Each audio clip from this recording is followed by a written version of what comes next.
안녕하세요. 세금 읽어주는 여자 자담세무에게 송애경 세무사입니다. 오늘은 주택 신축 판매업자가 다중주택을 신축을 해서 임대하다가 양도하는 경우에 이때 사업의 포괄 양수도에 해당하는지 여부에 대해서 최근 부가가치세법 법령 해석이 나온 게 있어서 오늘은 이 내용을 여러분과 함께 살펴보도록 하겠습니다. 자, 준비되셨나요? 시작하겠습니다. 사실관계를 한번 들여다보시면요.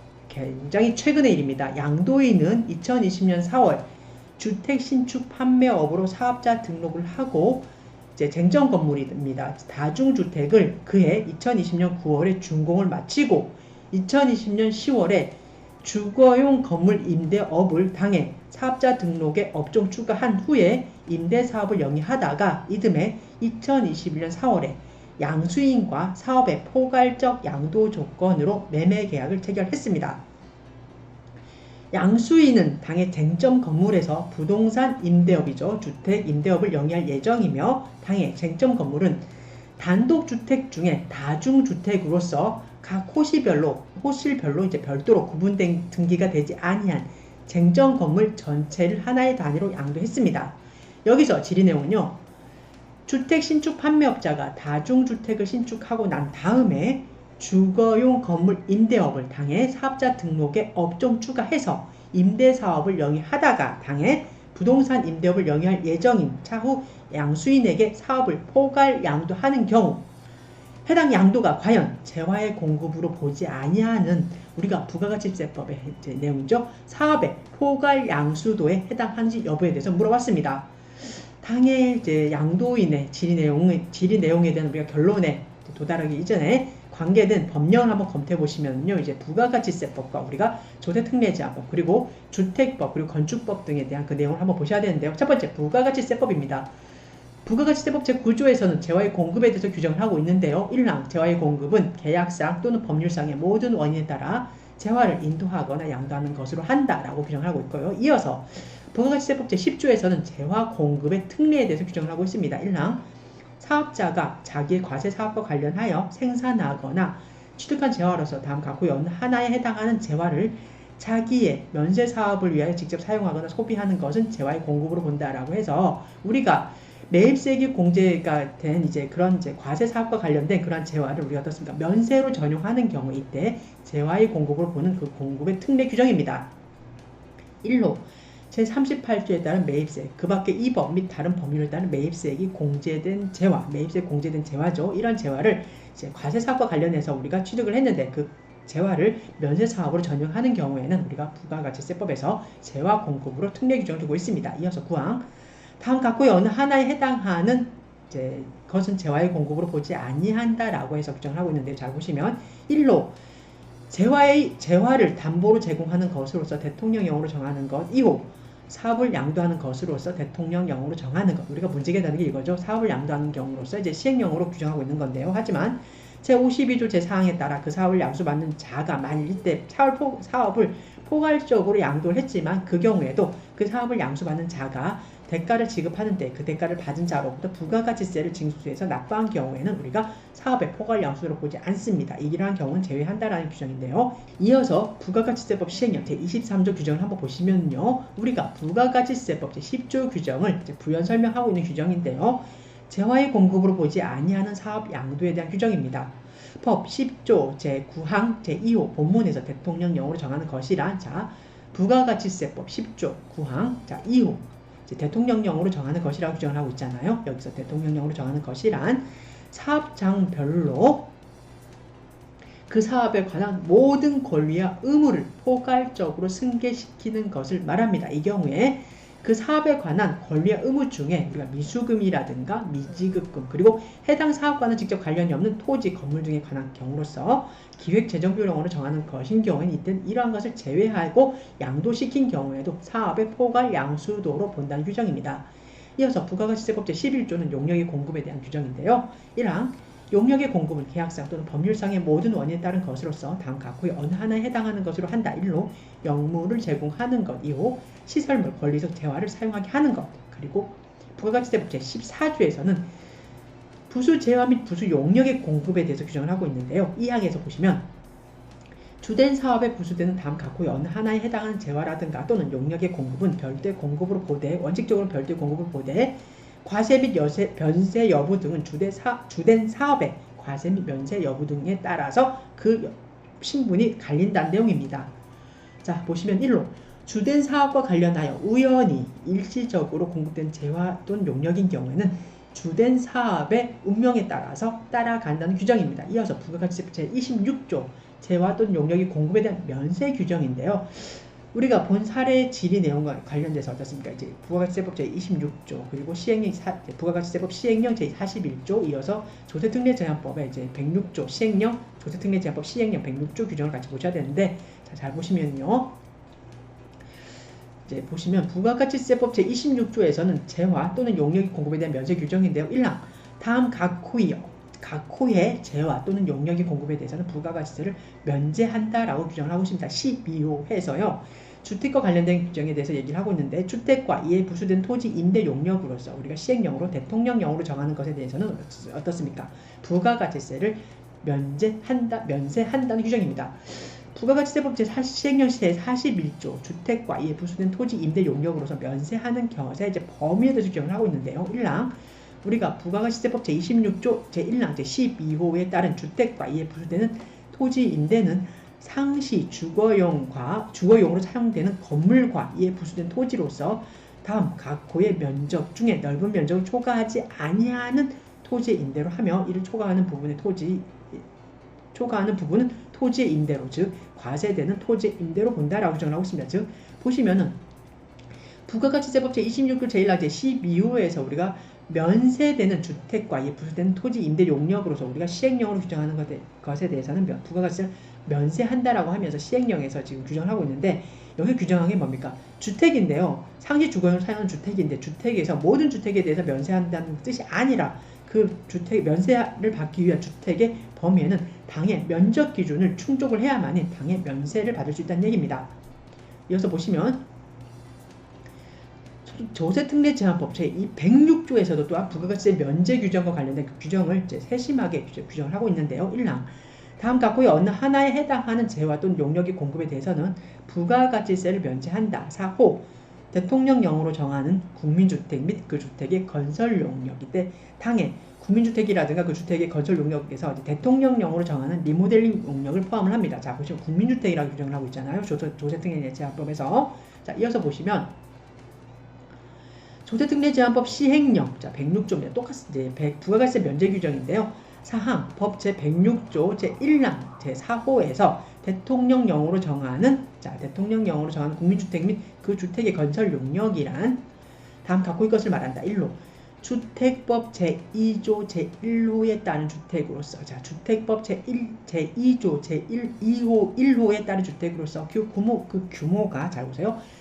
주택법 같은 조입니다. 제2조의 제6호에 따른 국민주택 규모 이하인 주택에 대해서 우리가 부가가치세를 면세한다라고 규정을 하고 있습니다. 이 경우에 우리가 단독주택 중에 이제 다가구 주택인 경우에는 어떻게 하느냐? 이때는 다가구 주택인 경우에는 이제 각 호별로 구분 등기가 되어 다가구 주택인 경우에는 각 호별로 구분 등기가 되어 있지는 않지만 어떻습니까? 주거가 독립되게 이제 영위할 수 있잖아요. 각 호별로. 그렇기 때문에 다가구 주택인 경우에는 비록 단독주택이지만 이때는 당해 다가구 주택의 가구당 전용 면적을 기준으로 한 면적을 기준으로 우리가 국민주택에 해당하는지 안 하는지를 구분합니다.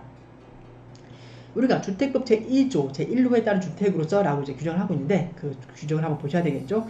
주택법 제2조에서는 이제 각 단독주택, 공동주택 등에 대해서 이제 규정을 하고 있는데 그 용어 정의 등을 한번 보시면요.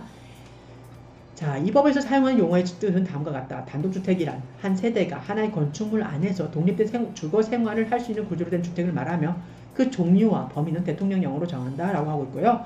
공동주택이란 건축물의 벽, 복도, 계단이나 그 밖의 설비 등이 전부 또는 일부를 공동으로 사용하는 각 세대가 하나의 건축물 안에서 각각 독립된 주거 생활을 할 수 있는 구조로 된 주택을 말하며 그 종류와 범위는 대통령령으로 정한다라고 하고 있습니다. 이어서 중요한 국민주택 규모를 보시면요.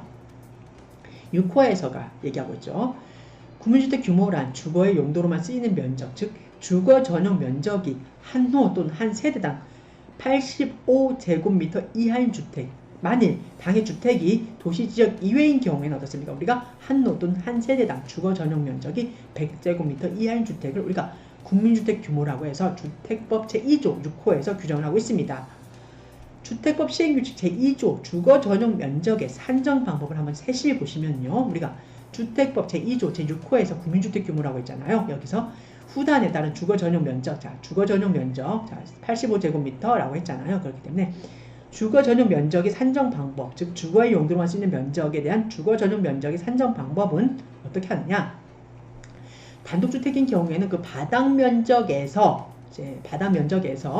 지하실 그리고 당의 본 건축물과 분리된 창고라든가 차고, 화장실의 면적을 제외한 면적을 우리가 단독주택의 주거 전용 면적으로 보고 있습니다. 즉 바닥 면적에서 여러분 어떻습니까? 우리가 각 그 단독주택인 경우는 그 바닥 면적의 합계를 합치잖아요. 만약에 2층짜리 단독주택인데 지하실이 있습니다. 그러면 1층과 2층의 바닥 면적을 합치는데 여기서 어떻습니까? 우리가 지하실인 경우에 연면적 산정에는 들어가지만 주거 전용 면적에서는 제외가 됩니다. 이렇게 지하실과 그리고 당의 단독주택과 분리된 창고, 차고, 이제 연접되면 안 됩니다. 분리가 돼야 됩니다. 이렇게 창고, 차고, 그리고 우리가 농가주택 같은 경우는 화장실이 밖에 있잖아요. 마당에. 그렇게 화장실의 면적을 제외한 면적을 우리가 단독주택의 주거 전용 면적이라고 합니다. 다음으로 공동주택인 경우에는요. 외벽의 내부선을 기준으로 산정한 면적을 기준으로 합니다. 하지만 2세대 이상이 공동으로 사용하는 부분으로서 복도라든가 계단, 현관 등 공동주택의 지상층에 있는 공용 면적인 경우에는 이때 이러한 공용 면적은 제외해서 산정을 합니다. 그리고 이런 복도라든가 계단, 현관 등에 대한 그런 공용 면적을 제외하고 우리가 지하층이라든가 그 밖에 관리사무실 등 있잖아요. 이렇게 관리사무실 등에 해당되는 공용 면적을 당해 공동주택의 전용 면적을 산정을 할 때는 제외해서 산정을 합니다. 다음으로 건축법 시행령 별표 1에서는 용도별 건축물의 종류를 규정하고 있는데요. 단독주택은 여러분 잘 보세요. 단독주택, 다중주택, 그리고 다가구주택은 안 나왔네요. 이렇게 단독주택, 다중주택으로 구분을 하고 있는데 여기서 우리가 중요한 게 다가구주택까지는 우리가 다 알잖아요. 그렇기 때문에 다중주택의 개념을 명확히 보셔야 됩니다. 다중주택이란 학생 또는 직장인 등 여러 사람이 장기간 거주할 수 있는 구조로 되어 있는 것을 말하고요. 독립된 주거의 형태를 갖추지 아니한 것을 말합니다. 우리가 어떤 얘기냐면은 우리가 다가구 주택이라든가 우리가 연립 같은 경우 있잖아요. 빌라 같은 경우 공동주택인 경우는 어떻습니까? 한 건물 내 여러 개의 호로 구분을 하잖아요. 그러면서 각각 세대별로 가구별로 독립된 생활을 영위할 수가 있는데 독립된 생활을 영위하기 위해서 필요한 게 뭡니까? 우리가 숙식을 하기 위해서 어떻습니까? 우리가 화장실도 필요하고 그 다음에 취사시설, 취사가 가능한 우리가 어떻습니까? 부엌도 필요하잖아요. 하지만 다중주택인 경우에는 학생이라든가 직장인 등이 비록 장기간 거주할 수 있는 구조로 룸 형태가 나누어 있지만 독립된 주거의 그 취사시설이라든가 화장실, 욕실 같은 경우에는 별도로 각각의 구분의 전용 구간 내에 들어가는 게 아니고 그 층에 하나의 층에 공동으로 사용할 수 있게끔 형태가 형성되어야 이렇게 우리가 단독주택 중에 다중주택의 개념으로 볼 수 있습니다. 즉 독립된 주거의 형태를 갖추지 아니하여야 되고요. 한 개의 동으로 쓰이는 그 주택의 면적이 바닥 면적이 합계가 중요합니다. 여러분 330제곱미터 이하여야 되고 그리고 주거로 쓰이는 그 층수가 있잖아요. 3개층 이하여야 됩니다. 이때 지하층은 제외가 됩니다. 이렇게 우리가 단독주택 중에 이제 다중주택에 대해서 개념을 이렇게 명확히 규정을 하고 있는데 건축법 시행령 별표 1에 따라서 이러한 다중주택인 경우에 과연 우리가 어떻게 구분하느냐. 단독주택에는 어떻습니까? 단독주택 그리고 순수 단독주택과 그리고 다중주택 그리고 다가구주택 있잖아요. 이렇게 다중주택인 경우 어떻습니까? 우리 실질적으로 건축법에 의해서 이제 건물을 짓기 위해서 허가를 받을 때는 어떻습니까? 우리가 다중주택으로 이제 단독주택 중에 다중주택으로 해서 허가를 받아가지고 현실적으로는요, 우리가 접근했을 때 그 건축업자들이 어떻게 짓느냐면은 다가구 주택처럼 짓거든요. 층수는 3개층 이하이면서 면적의 이제 바닥 면적, 지상층의 각층의 바닥 면적의 합계가 330제곱미터 이하이고 지상층의 층수가 3개층 이하이면 우리가 다중주택의 개념이잖아요. 그렇기 때문에 이렇게 다중주택은 어떻게 짓냐면 요즘 최근도 아니죠. 그 주차장이 굉장히 협소하잖아요. 그래서 주차 문제가 굉장한 문제로 지금 우리 사회에 이슈가 되고 있는데 이렇게 다중주택으로 지었을 때는 어떻습니까? 다가구 주택이라든가 빌라, 공동주택으로 지었을 때보다 그 주차 대수 확보에 대해서 굉장한 혜택이 있습니다. 그러다 보니까 우리 건설업자들이 어떻습니까? 건축업자들이 다중주택을 지어가지고 형식적으로는 다중주택이라 그러지만 실질적으로는 각 층별로 이제 지어가지고 뭐 층당 4개 호를 구분을 한다 그러면 원룸식으로 꾸며가지고 그 각각의 전용 면적에다가 어떻습니까? 부엌이라든가 취사가 가능한 부엌시설이라든가 화장실, 욕실을 같이 집어넣어 버립니다. 그래서 실질적으로 봤을 때는 분명히 이게 공동주택이거든요. 근데 형식적으로 봤을 때는 다중주택에 해당이 돼서 이렇게 우리가 다중주택에 대해서 과연 면세가 가능한지, 이런 다중주택의 양도에 대해서 면세가 가능한지, 원칙적으로 다중주택은 어떻습니까? 우리가 판단을 할 때 과세 면세냐, 그 주거 전용 면적을 가지고 판정을 하잖아요. 그렇기 때문에 다중주택인 경우에 전체 바닥 면적의 합계를 가지고 이제 판단을 하다 보니까 어떻습니까? 국민주택 규모죠. 이제 도시지역 내인 경우 85제곱미터니까 무조건 85제곱미터를 이제 통으로 하기 때문에 넘잖아요. 그렇기 때문에 무조건 과세 대상입니다. 이렇게 과세 대상인 다중주택에 대해서 주택신축업자가 지어가지고 어떻습니까? 후에 양제, 요거를 부가가치세 문제 때문에 포괄적으로 주택임대업을 영위하시는 양수인에게 포괄적으로 승계시키는데, 이게 과연 우리가 부가가치세법이라든가 조세특례제한법에서 규정하고 있는 면세 대상에 해당하는지 여부에 대한 질의사항입니다. 당해 관계 법령 등을 기초로 해서 우리가 당해 질의자의 질의 내용에 대한 답변은요, 내용을 보시면은 주택신축 판매업자가 다중주택을 신축한 후에 주거용 건물 임대업에 대한 업종을 주택신축 판매업자가 다중주택에 대해서는 일반 과세자로 해서 사업자를 냈습니다. 그래서 내서 그 다중주택에 신축을 하기 위해서는 어떻습니까? 우리가 원재료라든가 많은 용역이 들어가잖아요. 그래서 부가가치세에 대해서는 어떻습니까? 세금계산서 발행받은 분이라든가 매입자료에 대해서 계산서 발행받은 분이라든가에 대해서 구분을 해가지고 우리가 부가가치세 신고 들어가거든요. 그때 당해 부가가치세에서 매입세 공제 가능한 항목에 대해서는 어떻습니까? 다중주택 신축 판매업자는 매입세 공제를 받습니다. 부가가치세 일단 완공되기 이전까지는. 그리고 나서 완공해서 당해 다중주택을 양도할 때 부가가치세를 이 주택 신축 판매업자가 부가가치세 신고를 하면서 부가가치세를 신고 납부하는 구조인데, 이렇게 주택 신축 판매업자가 다중주택을 신축한 후에 이렇게 상황을 보니까 이제 양도가 안 될 것 같아.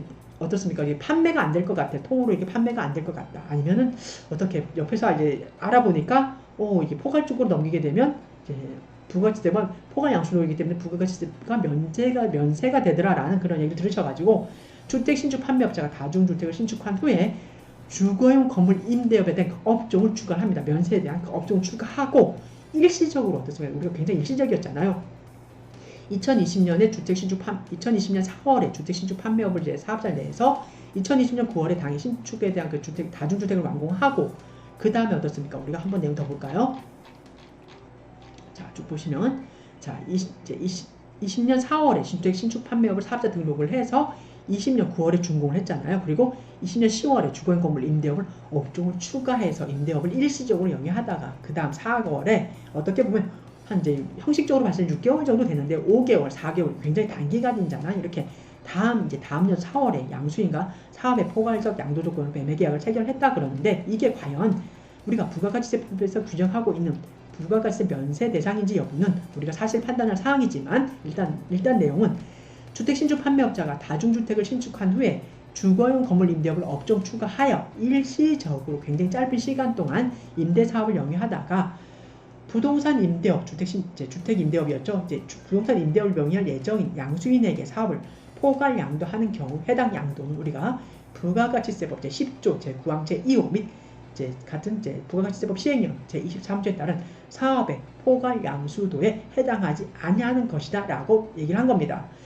왜 그러냐 하면은 굉장히 일시적이었잖아요. 그리고 처음부터 목적이 어떻습니까? 이분 같은 이 사례 같은 경우에는 원래부터가 주택 신축 판매업을 영위한 사람이었고, 이렇게 우리가 주택 신축 판매업을 해서 이제 주거 건물에 대한 그 임대업을 영위할 목적이었다 그러면 아마 처음부터 같이 이제 부업종으로 이제 뭐 주거 건물 임대업의 업종을 이제 넣었을 겁니다. 하지만 이분 같은 경우는 어떻습니까? 뭐 그런 비록 그때 처음부터 넣었다 그래도 그것도 사실 판단할 사항이지만, 이분 같은 경우는 어떻습니까? 이제 2020년 4월에 이제 주택 신축 판매 사업자를 내고 한 6개월 정도 이제 걸리면 주택이 완공이 되잖아요. 뭐 5개월에서 빨리 짓는 분들은 뭐 4개월, 3개월도 짓더라고요. 그래서 이제 한 5개월 정도 지나가지고 이제 준공 마치고 나서 이제 보니까 이런 주변에서 말을 많이 들었을 것이고, 이제 임대업을 좀 영위하다가 이렇게 하는 게 당장 건물이 안 팔릴 것 같으니까 이제 일시적으로 건물 임대를 이제 좀 했는데, 그리고 나서 이듬해 4월에 굉장히 짧은 시간이었죠. 이렇게 사업 이제 주거용 건물에 대한 그 임대업을 영위할 양수인과 사업에 대한 포괄적 양수록 조건으로 이제 매매가액을 체결하고 부가가치세를 면세 받으려고 했지만 그 사항은 당의 면세 대상이 아니라는 이제 부가가치세법 법령 해석이 최근에 나왔습니다. 이 내용 여러분 많이 접하셨을 거고, 저희도 이제 저희 업체 중에 한 분이 이런 사항에 해당이 됩니다. 그분 같은 경우에는 이제 요 사례하고 약간 달랐던 게 뭐냐면요. 처음부터 이분 같은 경우에는 주택 신축 판매업을 영위하시는 분이지만, 이제 그 주택 신축 판매업을 이제 영위하기 위해서 그 당의 사업자를 내면서 바로 같이 주거용 건물 임대업 같이 냈거든요. 그래서 이제 추후에 한 1년 정도 있다가, 한 1년인가 2년 정도 있다가 이 건물이 이제 사업장 자금 때문에 그러셨는지 이제 당의 그 다중주택이었죠. 형식상 다중주택을 매매를 하셨는데, 저희는 이제 이 다중주택 이거에 대해서 면세 규정을 해가지고, 저희 같은 경우는 어떻게 했냐면, 그분이 이제 면세 대상이었기 때문에 다중주택이라 그래도 사실적으로는 이제 다가구역, 다세대였거든요. 그래서 부가가치세에 대한 그 신고를 이제 부가가치세 신고가 아니고 이제 그 면세사업장 현황 신고였죠. 그렇게 해서 이제 면세로 해가지고 부가가치세 매입세도 전혀 공제를 받지 않았고, 추후에 포괄 양수도를 하는 걸로 해가지고 이렇게 면세로 해가지고 신고를 했는데, 세무서에서 아니나 다를까 사실관계 조사가 나왔습니다. 그래가지고 저희는 이제 관계된 그 증빙 서류라든가 그런 걸 전부 다 이제 세무서에 제출한 상태인데, 답변을 이제 한 달 정도 이제 지나고 답변을 한다 그러더라고요. 그래서 5월 말까지 답변 기간이었는데, 그 기간을 더 연장해서 뭐 6월 말까지 답변을 한다고 하는데, 지금 6월 말이 지났거든요. 그래서 아직까지 업체 측에서 무슨 얘기가 없는 거 아직까지는 없어요. 그래서 저희도 향후 이 상황을 좀 지켜봐야 될 상황인데, 이분 같은 경우에는 저희하고는 약간 달랐지만 그래도 어떻습니까? 굉장히 주택 신축 판매업을 하시는 분들이 주의할 사항이 다중주택에 대한 내용입니다. 우리가 실질적으로는 이제 형식적으로는 다중주택이라고 해가지고 건축 허가를 받고 건물 짓는데, 그리고 나서 이제 각각 그 호별로 어떻습니까? 취사시설이라든가 이제 씻는 그런 화장실이라든가 욕실 그 시설 한 그 룸에다가 같이 넣어버리거든요. 이렇게 원룸, 그 오피스텔 원룸처럼 해서 넣어서 어떻게 보면 실질적으로는 다세대라든가 연립에 해당되는데, 이러한 사실을 갖고 이제 지금 관계 기관이죠. 국세청과 우리가 사실 납세자들과의 그 사실관계를 갖고 지금 정황을 판단하는 상황이기 때문에, 저희도 섣불리 얘기는 할 수 없지만 다중주택을 신축하는 주택 신축 판매업자라면 조심하시기 바랍니다. 다중주택에 대해서는 어떻습니까? 부가세법상 면세가 아니고요, 과세입니다. 왜 그러냐? 국민주택 규모에 해당하지 않습니다. 우리가 국민주택 규모는 가구 전용 면적을 갖고 이제 판단을 하는데, 다중주택인 경우에는 우리가 어떻습니까? 주택법이라든가 건축법에서 그 건물 통으로 이제 그 건물 바다 면적, 연면적이죠. 그 면적을 판정을 하기 때문에 거의 대다수의 다중주택은 무조건 85제곱미터 혹은 도시지역 외인 경우에 100제곱미터를 무조건 초과합니다. 그렇기 때문에 항상 과세 대상이라는 사실을 유념하시고 이렇게 세법에 적용을 하시는데 무리가 없으시길 바랍니다. 이 사항에서는 주택 신축 판매업자가 다중주택을 신축하여 임대한 후에 양도하는 경우 당해 사업이 과연 부가가치세법이라든가 초대특례제한법에서 규정하고 있는 면세에 해당하는지 여부에 대해서 오늘 사실관계를 갖고 여러분과 함께 살펴봤습니다. 이상의 내용이 여러분에게 많은 도움이 되었으면 좋겠습니다. 감사합니다. 다음에 뵙겠습니다.